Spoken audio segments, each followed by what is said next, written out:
take the canoes down to New London or so? Well, no. Well, this one spring, we went down there, it was just the last of April, 1st of May, and we grabbed his canoe. This is Scoville, young Scoville. Yeah. And we grabbed the canoe and we went down the Barge Canal. They was digging the canal deeper and making it wider at the time, and this was in I'd say 16 or 15 or 16. We carried the canoe from New London across. We'd have had to run another 15 or 20 miles to get around the same neck. You understand? Yes, you got to go Rather than do that, we carried the canoe over and put it in the Erie Canal.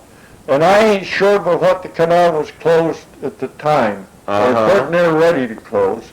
And we paddled the canoe back, and we got down to Butternut Creek. Yeah. And we tied up for the night. We took the canoe and turned it over. No, the canal was still running. Yeah. Because in the middle of the night, we climb under the canoe, and it had been raining, and we were soaking wet, and we climb under the canoe to sleep. It was Butternut Creek.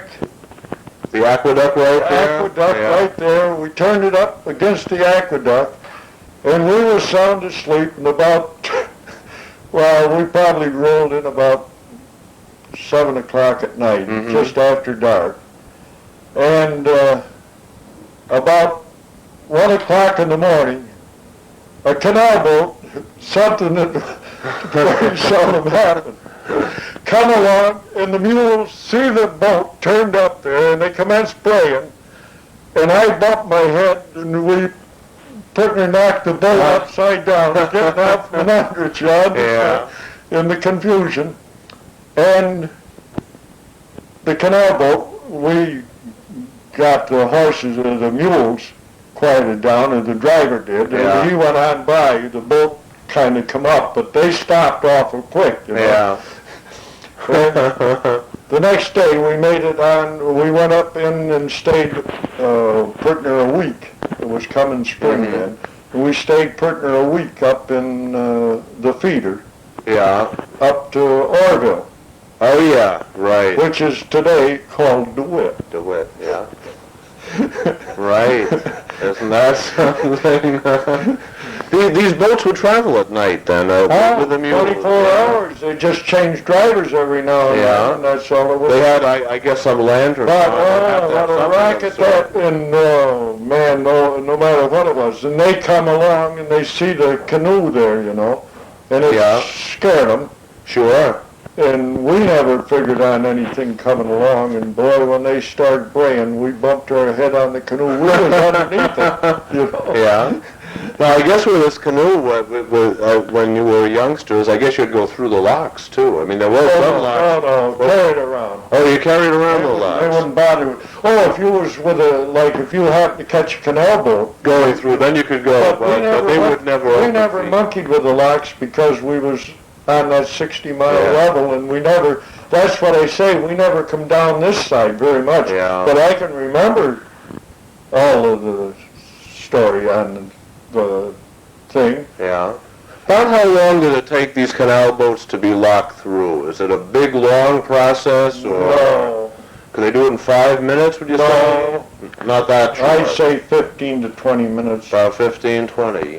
They would, whichever way they was coming. If they was coming in from the bottom, well now, a lock, I would say was, let me estimate. Now I ain't coming down to exact because in them days figures didn't mean much. To me, I would say the lock, they had a single lock and a double lock. The single lock was always on the, well, if you was coming from Utica, the single lock would be on the right-hand side, and the left-hand side would be big enough for 2 bolts. I see, And it took the 2 bolts twice as long to fill up as it did the single bolt. But I would say 20 minutes without, every now and then the gates would get stuck. Yeah. And what I'm getting at, there'd be something get caught into it and they couldn't get the gate Lock or closed, something and like then that, they'd have to maybe, get yeah. pipe pulls and clean Yeah. out the. Well, were these gates operated by hand? I mean, Oh, they have those big long. After the barge canal went through, they operated them with machinery. Yeah, but before that, they was all hand operated. Yeah. They Did you get to know any of the lock tenders at all? I wonder what type of people they were. I mean, they must have been on duty all the time. They was all local people. Yeah. Mostly the lock tenders. Yeah. They was local people, and I should say that I did get acquainted with them, but I can't place any of them, and all of them was so much older at the time than I was that you'd have to pretty consider them. Yeah. Were they sort of a rough bunch? I guess life was pretty rough along the canal anyway, wasn't it? No, I wouldn't say so. You wouldn't say so? No, No. that's interesting. Yeah. No, they was all honest, Yeah. law-abiding people that just took that way of buying a boat and making a living. Sure. And they used to make a good living. I won't say that any of them got rich, but this Chapman, they used to load up with watermelons, and they'd make a trip every night. That's the steamboat I'm talking about. Right. Whitman,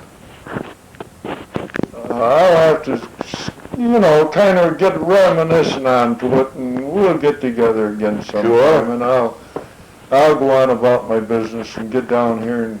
If you want to come out to the house, why, you can come out to the house. That might be a good idea too. All right. I'd certainly like to talk with you again. The best time to get me is either about 8 or 9 o'clock in the morning. What I'm getting at, the wife goes to work. That's not too early or so. Oh, no. Yeah, okay. What I'm getting at, or 5 or 6 o'clock at night. Yeah.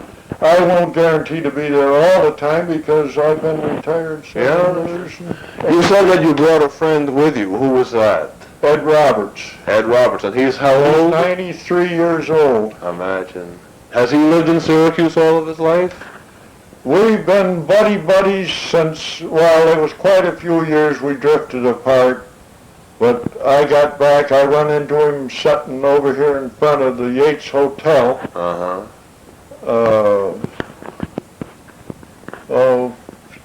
7 or 8 years ago, and we've made up pretty good since then. I lost him for a year, but I run across him again, and he's lived on Onondaga Street. Well, he come back out of the Army in 1918. He was in World War I. Mm-hmm. Yeah.